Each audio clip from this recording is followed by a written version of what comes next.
سب سے پہلی چیز میں یہ آغاز کر دیتا ہوں، بیان کے اندر مثال کی کیا اہمیت ہے۔ آپ تو استاد ہیں، ہم دونوں استاد ہی ہیں جی، اس کے بغیر چارہ نہیں ہوتا۔ اس لیے عربی میں ہم کہتے ہیں المثال فی الکلام کالملح فی الطعام، مثال کی مثال بیان کے اندر ایسے ہے جیسے کھانے میں نمک۔ کتنی اچھا آپ نے کھانا پکایا ہوا، نمک پورا نہیں، آپ کیا کہتے ہیں یہ کیا پکا دیا آپ نے، یہ کیا پکایا، حالانکہ دیکھنے میں بالکل ٹھیک نظر آ رہا ہے، قورمہ ہے پکا ہوا، لیکن نمک پورا نہیں ہے۔ جیسے وہ نمک ڈالا جاتا ہے ذائقہ اپنا پورا ہوتا ہے، واہ واہ کیا بات ہے جی، اس میں بہت اچھا پکا ہے جی۔ تو لہٰذا عام بول چال کے اندر، عام تعلیم کے اندر بھی ضروری ہے، اور خاص کر جب قرآن پاک میٹا فزیکل چیزوں کو چھیڑتا ہے، ما بعد الطبیعات، ایسی وہ کائنات کی باتیں جو ظاہر لوگوں کو نظر نہیں آ رہی، یا جو ایبسٹریکٹس ہیں، غیر مرئی چیزیں ہیں، جب ان کو سمجھانا ہوتا ہے تو مثال بہت ضروری ہو جاتی ہے۔ اس کے بغیر لوگوں کو بات سمجھ میں آ ہی نہیں سکتی، اور قرآن پاک چونکہ سارے مسائل کو چھیڑتا ہے، فزیکل مسائل کو بھی چھیڑتا ہے، میٹا فزیکل کو بھی چھیڑتا ہے، غائب کی دنیا کو بھی چھیڑتا ہے، ظاہر کی دنیا کو بھی چھیڑتا ہے، حتیٰ کہ بندے کے اندر کی دنیا کو بھی چھیڑتا ہے، اور بندے کے ظاہر کی دنیا کو بھی چھیڑتا ہے۔ اور جب ہر معاملے کے اوپر اس نے گفتگو کرنی ہے تو پھر مثال کی تو بڑی ضرورت پڑے گی۔ اور قرآن پاک بندوں کی چاروں جہتوں کو ٹچ کرتا ہے۔ انسان کی چار جہتیں ہیں دنیا میں انسان ہوں تو میرے اندر ایک انسان بیٹھا ہوا ہے، اس کی کیا حقیقت ہے، اس کی کیا اصلیت ہے، اس کو بھی مخاطب کرتا ہے۔ انسان کا اپنے اندر کے ساتھ کیا تعلق، اور بڑا فساد یہی ہوتا ہے، سارا فساد سارا اندر پڑا ہوا ہے جی، ضمیر کہہ لیں اس کو، اور کوئی نام دینا چاہے دے لیں، ہے سارا فساد اندر ہی ہے۔ وہ الگ بات ہے کہ ہم ذرا سی بات کریں تو ہم شیطان کے اوپر چڑھائی کر دیتے ہیں، او جی شیطان یوں کر رہا ہے، اندر بیٹھا ہے شیطان، تو باہر کے شیطانوں تو اللہ بعض دفعہ ان کو باندھ بھی دیتا ہے، لیکن اندر کے شیطان کو ہم نے خود ہی باندھنا ہے۔ دوسری جہت، انسان کا انسانوں کے ساتھ کیا تعلق ہے اور کیا ہونا چاہیے معیاری تعلق، اس کو بھی قرآن ٹچ کرتا ہے۔ انسان کا تعلق اس کے بنانے والے کے ساتھ کیسا ہونا چاہیے اور کیا ہونا چاہیے، اس کو بھی ٹچ کرتا ہے۔ انسان اکیلا تو نہیں اس کائنات کے اندر، بڑی مخلوقات بھری پڑی ہے، ان سب کے ساتھ انسان کے کیا تعلق ہے، اس کو بھی قرآن ٹچ کرتا ہے۔ لہٰذا ان تمام مسائل کو سمجھانے کے لیے مثال کا بیان کرنا بہت ضروری ہے، اور قرآن پاک کا یہ اپنا ایک بہت بڑا سبجیکٹ ہے، اس کے اوپر بڑی اچھی کتابیں لکھی گئی ہیں، تلمیحات قرآنیہ۔ قرآن کے اندر جو مثالیں آئی ہیں ان کو بعض لوگوں نے اکٹھا کیا کتابوں کے اندر، تو بڑی کام کی چیز ہے وہ کتاب۔ اگر آپ قرآن فہمی کا ذوق رکھتے ہیں، سمجھنا چاہتے ہیں، تو آپ کو ان کتابوں کو دیکھنا پڑے گا۔ خرید و فروخت کی کیا اہمیت ہے؟ جب آپ خرید و فروخت کرتے ہیں پوری صلاحیت کا مظاہرہ کرتے ہیں، آم لینے تھے ایک ایک چیز کو آپ آم کو چیک کر رہے ہوتے ہیں، سیب لینا ہے، خوبانی لینی ہے، جوتے لینے ہیں، کپڑا لینا ہے، عورتوں نے زیورات لینے ہیں، عورتیں تو خیر بہت باریک بینی سے چیزوں کو چیک کرتی ہیں، لیکن جب ہدایت کا معاملہ آتا ہے، اسلام کا معاملہ آتا ہے، خدا کی بات آتی ہے، خدا کے رسول کی بات آتی ہے، تو ہم پرلے درجے کے بدھو بن جاتے ہیں۔ خیر ہے اتنا ہی کافی ہے، یہ بھی ٹھیک ہے، یہ بھی خیر، یہ بھی ٹھیک ہے، یہ بھی ٹھیک ہے۔ ویئرز ہم کو سب سے زیادہ ویجیلنٹ اس معاملے میں ہونا چاہیے، کیونکہ یہ جو ہدایت والا معاملہ ہے اس نے آگے جانا ہے، یہ موت کے بعد ختم نہیں ہوگا، اس کے اثرات موت کے بعد بھی پڑیں گے۔ کپڑا جو آپ نے نکما سا لے لیا تھا کوئی نہیں، خیر پھٹ جائے گا، آپ اور لے آئیں گے۔ آٹا آپ نے غلط لے آئے تو دوسرا بھی لے آئیں گے، چنے غلط ہو گئے اور لے آئیں گے، آلو غلط آ گئے پھر آ جائیں گے۔ لیکن اگر آپ نے ہدایت کے معاملے میں لاپرواہی کی، اللہ کی دی ہوئی صلاحیتوں سے کام نہیں لیا، تو آپ کا بہت بڑا نقصان ہو جائے گا، اور اس نقصان کی تلافی بالکل نہیں ہو پائے گی۔ لوگ وہاں بڑے چیخے چلائیں گے، اللہ جی ایک بار واپس کر دو، ہم بڑی وہاں ہوشیار ہو کر رہیں گے، آپ ایسے ہم ایسے بن جائیں گے، اللہ آپ خوش ہو جائیں گے۔ اللہ فرمائیں گے نو رب لو ان لنا کرہ، ہائے میرے رب کاش آپ مجھے ایک بار واپس بھیج دیں۔ اللہ فرمائیں گے نو، ایک ہی بار میں نے زندگی دی ہے، ایک ہی بار ہم نے لی ہے، لہذا دوبارہ نہ زندگی ہے نہ موت۔ تو لہذا خرید و فروخت کے معاملے میں جیسی آپ مہارت کا مظاہرہ کرتے ہیں، ویسی ہی مہارت آپ اس دین کے معاملے میں کیا کریں۔ دنیا میں یہ غلطی انسان کرے تو آپ اس کو بے وقوف گردانتے ہیں۔ ابو نے کہا کہ آپ چاول لے کر آپ چنے لے آئے ہیں، تو بیٹا میں نے چاول کہا چنے اٹھا کے لے آیا ہوں، آپ کو عقل نہیں آتی۔ امی نے کہا آلو لے آؤ تو آپ کریلے لے آئے ہیں۔ تو وہاں ساری حماقتیں ہم ظاہر کرتے ہیں، اور دیکھنے والے بھی ہمیں بے وقوف کہتے ہیں۔ تو اس معاملے کے اندر ہم بالکل پرواہ نہیں کرتے، آپ اندازہ نہیں کر سکتے یہ کتنی بڑی حماقت ہوتی ہے۔ بس کے اوپر آپ بیٹھے ہیں، جانا آپ نے پشاور ہے، بس آپ نے لاہور کی لے لی، 5-6 کلومیٹر پڑی، تو آپ کہتے ہیں بھائی بس کدھر جا رہی ہے؟ بس تو بھائی لاہور جا رہی ہے، میں نے تو پشاور جانا ہے، اب آپ کیا کریں گے؟ نہیں خیر ہے، یہی پہنچ جائے گی۔ ایسا تو کبھی آپ نے نہیں کیا، آپ فوراً کہا روک روک روک روک، جلدی روک یار، اور یار روک، جلدی روک۔ آپ ایک غلط راستے پر جا رہے ہیں جس کا انجام برا ہے، دوزخ کے راستے پر آپ چل رہے ہیں، اور آپ کو احساس بھی دلایا جاتا ہے یار یہ غلط راستہ ہے، آپ کہتے ہیں خیر ہے کوئی بات نہیں۔ What a nonsense! اس حماقت کا نتیجہ پا لیں گے آپ۔ تو لہٰذا جتنی آپ مہارت خرید و فروخت کے اندر کرتے ہیں اتنی ہی مہارت آپ نے اس معاملے میں کرنی ہے۔ قانون ہدایت اور قانون گمراہی کیا ہے؟ یہ اللہ نے انسان کے ساتھ ہی لگایا ہوا ہے، اس کے اندر فٹ ہے، سارا ان بلٹ ہے۔ فَأَلْهَمَهَا فُجُورَهَا وَتَقْوَاهَا قَدْ أَفْلَحَ مَنْ زَكَّاهَا وَقَدْ خَابَ مَنْ دَسَّاهَا۔ الہام کر دیا اس کو، اس کی پرہیزگاریاں اور اس کی بدکاریاں، کیا چیز بری ہے اور کیا چیز اچھی ہے، کیا مفید ہے کیا غلط ہے، سارا اندر فٹ ہے، اور سارا دن ہم اس کا مظاہرہ کرتے رہتے ہیں۔ لیکن وہی بات ہے، جب دین کا معاملہ آتا ہے تو ہم اس کی پرواہ نہیں کرتے، حالانکہ دین کے معاملے بھی اندر سے آواز آ رہی تھی آپ کو، آپ نے اس کو اٹینڈ نہیں کیا، کال کو، کال آ رہی ہے آپ کو اٹینڈ کب کریں؟ جب آپ اس کو اٹینڈ کا بٹن دبائیں گے تو آپ اٹینڈ کریں گے نا، آپ بٹن نہیں دباتے، اس کو اندر سے آواز آ رہی ہے جاؤ قرآن پڑھ لو، آواز آئی تھی اور نہیں مجھ سے نہیں پڑھا جاتا، اور شرم آتی ہے مجھے، میرے پاس ٹائم نہیں ہے، میں تھکا ہوں، سینکڑوں بہانے، لمبی لائن لگ جاتی ہے، تو آپ اس کال کو اٹینڈ کریں گے۔ جیسے میں نے عرض کیا کہ یہ قانون ہدایت اور گمراہی بندے کے اندر ہے، اس کی شرط کیا ہے؟ پہلی کہ بندہ پختہ ارادہ کرے، جس کام کا اس نے پختہ ارادہ کیا ہے سارے قوانین اور ساری قوتیں کائنات کی اس کی مدد کو آ جائیں۔ آپ نے اسمگلر بننا چاہتے ہیں، میں ہیروئن لے کر جاؤں گا باہر شمالی افریقہ کے، تو بس آپ پکا ارادہ کر لیں، تو آپ کے پاس ہیروئنچی بھی پہنچ جائیں گے، اسمگلر بھی پہنچ جائیں گے، پوری پلاننگ دینے والے بھی پہنچ جائیں گے، پاسپورٹ بنوانے والے، مدد سارے آ جائیں گے بیچ میں۔ آپ نے مجاہد بننا ہے تو جیسے آپ ارادہ کر لیں گے تو جہاد کرنے والے ساری قوتیں جو آپ کے ساتھ اکٹھی ہو جائیں گی۔ اس سلسلے میں جو چیز غور طلب ہے وہ یہ ہے کہ سب سے پہلی چیز آپ کے ذہن میں کیا آتی ہے کہ کسی چیز میں شک ہوتا ہے آپ کو، خواہ وہ بری ہے یا اچھی ہے، یہ شک بڑی اچھی چیز ہے ایک حوالے سے کہ آپ اس کے اوپر توجہ کرنا شروع ہو جاتے ہیں۔ تو پہلی ذمہ داری آپ کی یہ ہے کہ شک کو دور کریں، شک کو جیسے ہی آپ دور کریں گے تو آپ کلیئر ہو جائیں گے، تو آپ ہدایت کی طرف آ جائیں گے۔ ہدایت کے پھر آگے 4 درجے اللہ نے بنائے ہوئے ہیں، پچھلی رکوع جو ہم نے پڑھا تھا اس میں آئے تھے، ختم اللہ علی قلوبہم وعلی سمعہم، یہاں پر بھی آئی ہے کہ شک کو دور کیا تو آپ ہدایت کے اوپر آ گئے۔ ہدایت کے آپ جب سمجھ گئے ہدایت کو، پھر آپ ہدایت کے لیے چلتے رہتے ہیں اس کے اوپر، حتیٰ کہ اللہ تعالیٰ کا آپ کو استقامت کے درجے میں داخل کرتا ہے، اور استقامت بہت بڑی چیز ہے۔ سورہ فاتحہ کے اندر بھی اللہ نے آپ کو دعا سکھائی ہے، کیا؟ اہدنا الصراط المستقیم، استقامت عطا فرما۔ ان الذين قالوا ربنا الله ثم استقاموا تتنزل عليهم الملائکہ الا تخافوا ولا تحزنوا وابشروا بالجنة التي كنتم توعدون نحن اولیاؤکم فی الحیاۃ الدنیا وفی الآخرۃ ولکم فیہا ما تشتہی انفسکم ولکم فیہا ما تدعون۔ لمبی آیت ہے یہ۔ استقامت بڑی چیز ہے، مضبوطی کے ساتھ ہدایت پہ چلنا۔ مضبوطی کیا ہوتی ہے؟ آپ اس ہدایت کے لیے قربانیاں دیتے ہیں، مال خرچ کرتے ہیں، وقت لگاتے ہیں، تکلیفیں اٹھاتے ہیں، لوگوں کی باتیں سنتے ہیں، کاروباری نقصان اٹھاتے ہیں، نوکری کا نقصان برداشت کرتے ہیں۔ چوتھے درجے میں پھر اللہ آپ کو داخل کرتا ہے ربط القلب، کہ ہدایت کے ساتھ آپ کا دل ایسے جڑ جاتا ہے کہ آپ نہ اپنی جان کی پرواہ کرتے ہیں، نہ نقصان کی پرواہ کرتے ہیں، نہ اپنی عزت کی پرواہ بھی نہیں کرتے، ہر چیز آپ ہدایت کی خاطر لگا دیتے ہیں۔ جیسے نوجوان لڑکے تھے، سورہ کہف میں آتا ہے نا، نوجوان لڑکے تھے، اللہ نے ان کی ہدایت کو ایسے جوڑا ہوا تھا کہ بادشاہ نے کہا کہ تم جو میں کہتا ہوں وہ کرو، انہوں نے کہا نہیں کرتے، ہم مار دیں گے، مار لو۔ کسی نے کہا کہ نہیں جی یہ تو نوجوان ان کو بھی سمجھ نہیں ہے، تھوڑا سا موقع دیں، تو انہوں نے برہا کیا، وہ بھاگ کے آگے جا کر غار میں سو گئے۔ تو اتنے وہ اللہ کے مقرب بندے بن جاتے ہیں۔ اس طرح گمراہی کے بھی 4 درجے ہیں۔ شک کو آپ نے دور نہیں کیا، شک سے بات چلی تھی نا، شک کو آپ نے دور نہیں کیا تو آپ شک کے اندر چل پڑے، آپ گمراہ ہو چکے ہیں، آپ گمراہ ہو چکے ہیں۔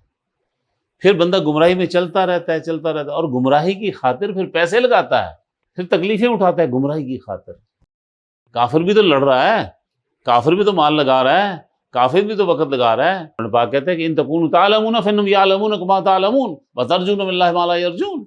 اگر تم اس راستے میں تکلیفیں اٹھاتے ہو تو وہ بھی تو تکلیفیں اٹھا رہے ہیں، لیکن تم کو اللہ سے وہ امیدیں جو ان کو امیدیں نہیں ہیں۔ تو گمراہی، یہ اس کو کہتے ہیں درجہ جدال۔ گمراہی کے بعد بندہ درجہ جدال میں داخل ہو جاتا ہے کہ حق کی مخالفت کے اندر وہ اپنا جان، مال، وقت اور مصیبتیں اٹھا رہا ہے۔ پھر گمراہی کا چوتھا درجہ آ جاتا ہے مہر جباریت، جس کا ذکر پیچھے آپ نے پڑھا ہے، ختم اللہ علی قلوبہم وعلی سمعہم وعلی ابصارہم غشاوۃ ولہم عذاب عظیم۔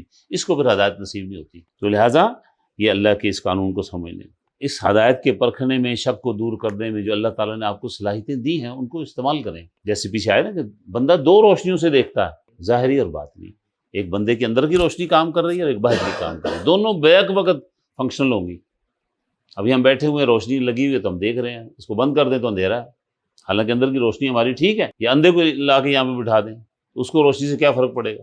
اس کے لیے تو اندھیرا ہی اندھیرا ہے۔ تو دونوں روشنیاں بیک وقت آپ کی کام کریں گی تو آپ کو راستہ نظر آتا ہے۔ سیم از اے کیس، ہدایت کا معاملہ بھی یہی ہے۔ اکیلی عقل ہدایت کے راستے کو ڈھونڈ نہیں پاتی، اور اکیلا قرآن بھی آپ کو لے کر نہیں چل سکتا، کیونکہ قرآن کے بارے میں آگے آیت آ رہی ہے، یضل بہ کثیرا ویہدی بہ کثیرا، بہت سے لوگ اس سے گمراہ بھی ہو جاتے ہیں، بہت سے جو ہدایت بھی پا جاتے ہیں۔ تو دونوں چیزوں کو آپ اکٹھا لے کر چلیں۔ عقل اللہ نے دی ہے اور اس کی روشنی، خارجی روشنی یہ ہے، اندر کی روشنی عقل ہے، خارجی کی روشنی قرآن ہے۔ دونوں کو ساتھ لے کر چلیں گے تو آپ انشاءاللہ ہدایت پہ چلتے جائیں۔ منافقوں کی دو اقسام ہیں، ایک ہے قلبی منافق اور ایک ہے عملی منافق۔ قلبی منافق جو ہے یہ کافر میں جائے گا، گو کہ ہم اس کو ظاہری اعمال کی وجہ سے دنیا میں مسلمان ہی کہیں گے، اس کو ہم اس کو کافر نہیں کہہ سکتے۔ کیوں نہیں کافر کہہ سکتے؟ کلمہ شہادت جو پڑھا ہو اس نے، کبھی کبھی وہ جنازوں میں بھی آ جاتا ہے، لیکن اندر سے سارے کھوٹ ہے اس کی۔ تو اللہ چونکہ اندر کی کہانی جانتا ہے، اس لیے فرمایا ان اللہ جامع المنافقین والکافرین فی جہنم جمیعا، اللہ ان منافقوں کو اور ان کافروں کو جہنم میں اکٹھا کر دے گا۔ پھر فرمایا کہ ان المنافقین فی الدرک الاسفل من النار، یہ جو منافق ہیں جہنم کے سب سے نچلے طبقے میں اللہ ان کو رکھے۔ اوپر سے شو کر رہے تھے، اندر سے ان کو اسلام سے کوئی دلچسپی نہیں تھی۔ آج بھی یہ لوگ موجود ہیں، یہ لوگ اپنی حرکات و سکنات سے اور اعمال سے پہچانے جاتے ہیں۔ وہ شخص جو اسلام کا خیال نہیں رکھتا، مسلمانوں کے مفاد کا خیال نہیں رکھتا، اور مسلمانوں کی شکست اور ان کی تکلیفوں کے درپے ہے، ایسا ہو نہیں سکتا کہ کوئی مسلمان مخلص ہو اور وہ اسلام کا نقصان چاہے، وہ مسلمانوں کا نقصان چاہے، مسلمانوں کی جو ہے مفادات کا نقصان چاہے، ایسا ہو نہیں سکتا۔ اور جو شخص یہ کرتا ہے یہ قلبی منافق ہے۔ یہ جو کہا اس کے اندر کہ صم بکم عمی، یہی بات پہلے رکوع میں آئی ہوئی تھی، ختم اللہ علی قلوبہم وعلی سمعہم وعلی ابصارہم، وہ تینوں آ گئی ہیں۔ یہ قلبی طور پر منافق ہیں، بے ایمان، اندر سے سارا معاملہ پھر سمجھتے بھی ہیں۔ یہ نہیں کہ ان کو سمجھ نہیں، سمجھ ہے، جان بوجھ کے مفادات کا کھیل کھیل رہے ہیں، ظاہری طور پر شامل ہو جاتے ہیں۔ اور یہ مکے کے آخری دور میں بھی تھے، اور مدینے کے اندر آ کر تو پھر بہت بڑی تعداد میں یہ لوگ داخل ہوئے ہیں، اور آج تک یہ داخل ہیں۔ مسلمانوں کو جتنی بھی نقصان پہنچا اور آج بھی پہنچ رہا ہے وہ ان لوگوں کی وجہ سے ہے۔ دوسری مثال جی، زوردار بارش کس کو کہا؟ اسلام کو۔ اسلام باران رحمت ہے، انسانیت کے لیے رحمت کا نظام ہے یہ، بشرطے کہ یہ نظام کے طور پر ہم لیں۔ ہم نے تو اس کو مذہب بنا لیا ہوا نا، نماز، روزہ، حج، زکوٰۃ، ذکر اذکار، حج عمرہ، بس اس کے علاوہ ہمیں کچھ نہیں۔ یہ اسلام کا 10% ہے، صرف 90% سے ہم فارغ ہیں۔ جب اسلام مکمل آ جائے گا، نافذ ہو جائے گا، تو یہ اتنی رحمتیں آئیں گی کہ آپ سے سنبھالی نہیں جائیں گی۔ جیسے عمر فاروق کا دور ہے، اتنا کچھ دیا کہ عمر فاروق خود رونے لگے کہ اللہ کہیں ہماری دینی خدمات کا صلہ سارا دنیا میں تو نہیں دے دیا کہ آخرت میں اللہ نہیں دے گا۔ کوئی صحابی ایسا نہیں تھا جو کسی ضلع کا افسر نہ ہو، کسی تحصیل کا افسر نہ ہو، کسی تھانے کا افسر نہ ہو۔ سب سے غریب صحابی ابو ہریرہ تھے، 3 دن تک کہتے ہیں میں اللہ کے نبی کے دروازے پر بھوکا پڑا رہتا تھا، وہاں بھی واقعی تھے۔ پھر یہ بحرین کے گورنر بنے، 2 بار گورنر بنے۔ تو اللہ کی رحمتیں ہی اس کے اندر ہیں۔ لیکن جب اسلام کو آپ نے کھڑا کرنا ہے، جس کو ہم اقامت دین کہتے ہیں، اب ہمارے یہ لفظ لوگوں کو سمجھ ہی نہیں آتا، حالانکہ قرآن نے کہا اقیم الصلاۃ کا معنی ہمیں معلوم ہے، لیکن اقیم الدین کا معنی نہیں آتا۔ اقیم الصلاۃ کا ہم سب کو پتہ ہے، لیکن اقیم الدین کا معنی نہیں آتا۔ حالانکہ ایک ہی لفظ ہے، اقیم الصلاۃ اقیم الدین، ان اقیم الدین ولا تتفرقوا فیہ، اس دین کو قائم کرو اور اس کے اندر فرقے بازی نہ کرو، گروہ نہ بنو، کیوں کہ گروہ بنو گے تو یہ دین قائم کیسے ہوگا؟ اس دین کو قائم کرنا تمہاری ذمہ داری ہے، اور اگر یہ قائم ہو جائے تو اس کو قائم رکھنا ہماری ذمہ داری ہے۔ بات سمجھ آ رہی ہے؟ اس دین کو قائم کرنا ہماری ذمہ داری ہے، اور اگر یہ قائم ہو گیا ہے تو پھر اس کو قائم رکھنا بھی ہماری ذمہ داری ہے۔ سادہ زبان میں یوں کہیں گے کہ اسلام کے جھنڈے کو آپ نے گرنے نہیں دینا۔ تو یہ زوردار بارش کیا ہے؟ رحمت ہے، لیکن چونکہ یہ اقامت دین کا کام ابھی سٹارٹ ہوا ہے، اس میں بڑے خطرات ہیں۔ ظلمات کہا یہ کیا چیز ہے؟ دور دور تک کامیابی کا امکان نہیں نظر آ رہا، نیرا ہی نیرا ہے۔ کئی لوگ کہتے ہیں جماعت اسلامی 80 سال ہو گئے جی، کی ہویا یار؟ دین تہاڈا بھی ہے، نیرا جماعت اسلامی دا ہے، وہ تو جو کچھ کر رہے ہیں، جان مال وقت کی قربانیاں دے رہے ہیں، سارے کچھ لگے ہوئے ہیں، مخالفتوں میں لڑ بھڑ بھی رہے ہیں، تانے بھی سن رہے ہیں، باتیں بھی سن رہے ہیں۔ ہم کہاں ہیں؟ تو اندھیرے ہیں۔ پتہ کیا کہتے ہیں؟ کامیابی تے ہے تے کوئی نہیں، ہن کے کریے۔ الیکشن میں کیا کہتے ہیں؟ انہیں جتنا تے ہے کوئی نہیں تے ووٹ کنوں دئیے، ایسے ہی کہتے ہیں، جتنا تے ہے نہیں ووٹ ضائع ہو جائے گا، تو وہ بدماشاں نوں دینا ضائع نہیں ہوگا، تو الٹا 10 گنا گناہ بھی ہو سی۔ یہ معمولی بات نہیں ہے۔ وہ جو جرم کرے گا آپ اس کے شریک جرم ہیں۔ تو یہ بڑے حوصلے کا کام ہے کہ جب کامیابی کے امکانات نہ ہوں، صحابہ کے اندر بھی یہ دور گزرا ہے نا۔ حضرت خباب بن ارت رضی اللہ تعالیٰ مشرکوں کے ہتھے چڑھ گئے تو دہتے کوئلوں پہ لٹا دیا، ان کو اوپر پتھر رکھ دیا، حتیٰ کہ وہ کوئلوں کی جو آگ تھی ان کی خون اور چربی سے بجھ گئی۔ پھر کسی نے ان کو نکالا پتھر سے، تو یوں خون بہتا ہوا اور جلا ہوا جسم لے کر اللہ کے نبی کے پاس آئے، اور اللہ کے نبی خانہ کعبہ میں بیٹھے ہوئے تھے۔ اللہ کے نبی آپ ان کے لیے بدعا کریں نا، دیکھیں نا میرا کیا حال کیا انہوں نے۔ آپ ٹیک لگا کے بیٹھے تھے، آپ سیدھے ہو کے بیٹھ گئے۔ فرمایا خباب جلدی نہ کرو، اللہ اس دین کو غالب کر کے رہے گا۔ تم سے پہلے لوگوں کو آروں میں چیرا گیا، تپتے ہوئے تیل میں پھینک دیا گیا، اور لوہے کی کنگھیوں سے ان کے جسم کا گوشت نوچ لیا گیا۔ بس سمائے ذات البروج ویوم الموعود وشاہد مشہود قتل اصحاب الاخدود اذ هم علی قعود وهم علی ما یفعلون بالمؤمنین شہود۔ اتنا بڑا گڑھا کھودا ہوا تھا، اس میں آگ جلی ہوئی تھی، اور مسلمانوں کو لا لا کر پھینکا جا رہا تھا، اور کنارے پر بدماش سارا منظر دیکھ رہے تھے۔ فرمایا خباب جلدی نہ کر، اللہ اس دین کو غالب کرے گا۔ کہ ایک وقت آئے گا کہ ایک عورت تنہا حضر موت سے چلے گی اور خانہ کعبہ تک آئے گی، حج عمرہ کر کے جائے گی، اس کو اللہ کے سوا کسی کا خوف نہیں ہوگا۔ پھر مدینے میں آئے تو پھر بھی کامیابی کا امکان نہیں تھا، یعنی شروع کے 5 سال تو اتنی مصیبتیں تھیں مسلمانوں پر، آپ اندازہ نہیں کر سکتے۔ چھوٹی سی ریاست بنی تھی، اوپر سے 250-300 بندہ مہاجرین کا آ گیا، ان کا کاروبار بھی کوئی نہیں، کھانے کو کوئی نہیں، اتنی مالی تنگی تھی کہ آپ اندازہ نہیں کر سکتے۔ وہ جو انفاق کی جتنی آیات آئی ہیں سارے وہاں پر لگی ہوئی ہیں۔ کبھی ہم نے اپنے انفاق پہ غور کیا؟ ہم اللہ کی راہ میں مال کہاں خرچ کرتے ہیں؟ مسجدیں کلین پا دے، اے سی لا دے، ٹوٹیاں لا دے، بتیاں لا دے، مینار بھی لکھ دا بنا دے، لیکن کہو دین کو کھڑا کرنا ہے، ہم نے اس کے لیے پیسے دو، وہ کوئی نہیں۔ ہمارے جماعت کے لوگ ایسے کرتے ہیں، الخدمت فاؤنڈیشن کو بڑا چندہ دیں گے، جماعت کی آنت نہیں دیتے۔ میں تو چونکہ فیلڈ کا آدمی ہوں نا، اب الخدمت کو 20-20 ہزار روپیہ دے دیں گے، جماعت کو 500 روپیہ لے لو، 100 روپیہ لے لو، ادھر جماعت کی کرے گی بیچاری؟ تو انفاق کا جو اصل مقصد تھا اقامت دین تھا۔ کیوں؟ بڑے مسائل تھے۔ رادن کیا ہے؟ تو جو آپ نے بات کی تھی، مخالفین کی پھوں پھاں آکڑ، روب دبدبا، ابو جہل کا روب، ابو لہب کا روب، عبداللہ بن ابی کا روب، کعب بن اشرف کا روب، پیچھے ان کو کیا کہا اللہ نے؟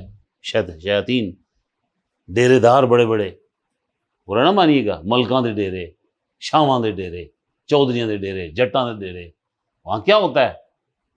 میجی بٹ دا اڈا، شیخ رشید دا اڈا، میجر طاہر دے اڈے، کیا ہوتا ہے وہاں پہ؟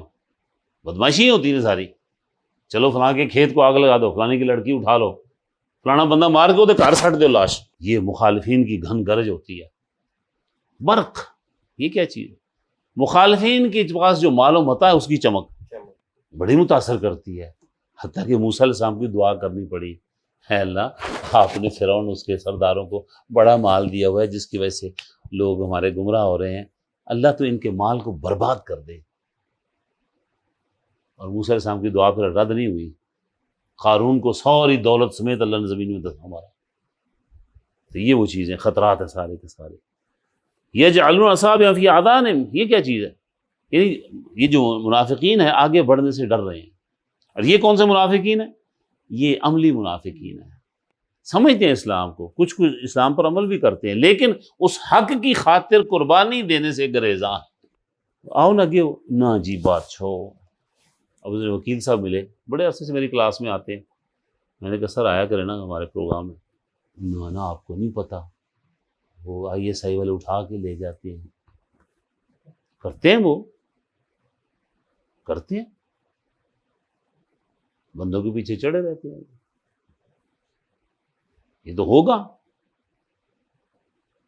بنگلہ دیش میں کیا ہو رہا ہے، مصر میں کیا ہوا ہے، مراکش میں کیا ہوا ہے، الجزائر میں کیا ہوا ہے، ترکی میں کیا ہوا ہے، یہ تو ہوگا۔ جب اللہ کے نبی اور صحابہ کے ساتھ ہو گیا ہے تو ہم کس بات کی مولیاں ہیں جی؟ جو اللہ کے نبی اور صحابہ کے راستے پر چلے گا یہ ہوگا۔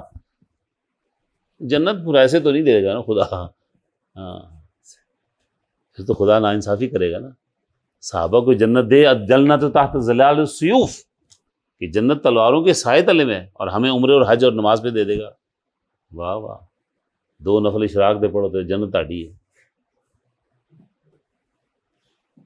یہی وجہ کہ قرآن سے لوگوں کو دور کیا گیا ہے، کیونکہ جو سیٹ اپ بنایا گیا ہے یہ سارا اصل میں اس کتاب کے خلاف بنایا ہوا۔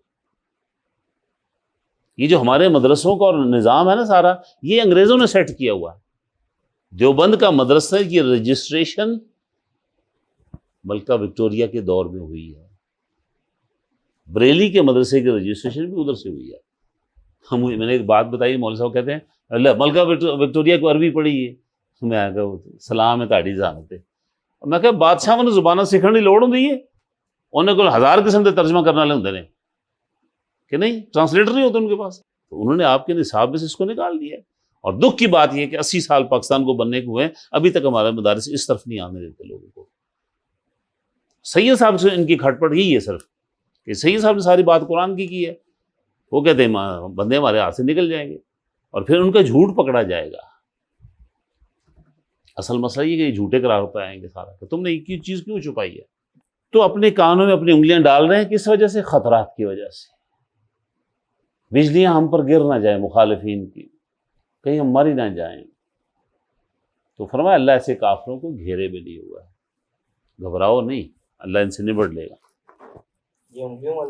جی وہی آ رہا ہے، مخالفین گھن گرج ہے، ان کی روب داب خطرات سارے آ رہے ہیں بیچ میں، ظلمات امراد مبرق، پھر مخالفین کی جو اکڑ پھوں اور ان کی چکا چوند ہے، اور ان کی بہت بڑی پارٹی ہے، آگے قرآن پاک نے سب کو لیا ہے، نہیں چھوٹی جی پارٹی مقابلے میں ہمارے آگے، پاگل ہو گئے تم، ہم بہت بڑے لوگ، ہمارے بہت بڑی پارٹی، ہمارے پاس بڑے اسباب ہے۔ جنگ قادسیہ کا جب مقابلہ ہوا تو ان کے سپاہی نے مسلمانوں کے تیر کمان دیکھ کر تو ہنس کے کہتا ہے یہ تم تکلے لے کر آ گئے ہو۔ تکلا سمجھتے ہیں؟ تکلا ہے نہیں، پھر آپ بولے سود کاٹنے والا، سود کاٹنے والا دھاگا جی چرخے اوپر چڑھتا ہے، وہ کہتا ہے یہ تم تکلے لے کر آ گئے، ایران سپر پاور ہے دنیا کی، تم اس سے لڑنے کے لیے آئے ہو۔ صحابی نے کہا ہم انہی تکلوں سے تم کو ماریں گے۔ اور منظر دیکھا پھر دنیا نے۔ تو یہ وہ چیزیں ہیں جناب، قریب ہے کہ بجلی ان کی آنکھوں کو بصارت کو لے جائے۔ اب یہ عملی منافقین کی تفصیل آ رہی ہے۔ یہ یہاں کیا برکس کو کہا؟ اسلام کی ترقی۔ جب روشنی ہوتی ہے کہ اس سے کیا مطلب ہوا کہ جب اسلام کی ترقی کا راستہ تھوڑا سا کلیئر ہوتا ہے تو بہت سے لوگ بیچ میں آئے تھے، چلو جیسے بھی آنے ہیں۔ اور میں اکثر ان کو کہا کرتا ہوں جماعت اسلامی کو ایک دفعہ 50 سیٹیں ملنے دو، اوہ انہیں بندے آن کے سامنے نہیں جانے، فلانے ملک صاحب پوری برادری، راجپوتاں دی برادری، عواناں دی برادری، سارے لگے ہوئے، سٹارٹ کا جو کام ہوتا ہے یہ مشکل ہوتا ہے، اور جب اندھیرا آتا ہے وہیں ٹھٹک کر رہ جاتے ہیں، اور نہیں یار ہوں نہیں۔ یہ وہ لوگ ہیں جو حق کی خاطر قربانی دینے کو تیار نہیں ہوتے، ہاں جب آرام آرام سے کام چل رہا ہو تو بیچ میں آ جائیں گے۔ وَلَوْ شَاءَ اللَّهُ لَذَهَبَ بِسَمْعِهِمْ وَأَبْصَارِهِمْ، اگر اللہ چاہتا تو ان کی سماعت اور بصارت کو بھی لے جاتا، جیسے پہلے گروہ کے لے گیا، لیکن ان کو بھی اللہ ٹائم دے رہا ہے کہ اپنے معاملات کو سیدھا کر لو۔ ان اللہ علی کل شیء قدیر، بے شک اللہ تعالیٰ ہر چیز پر قادر ہے۔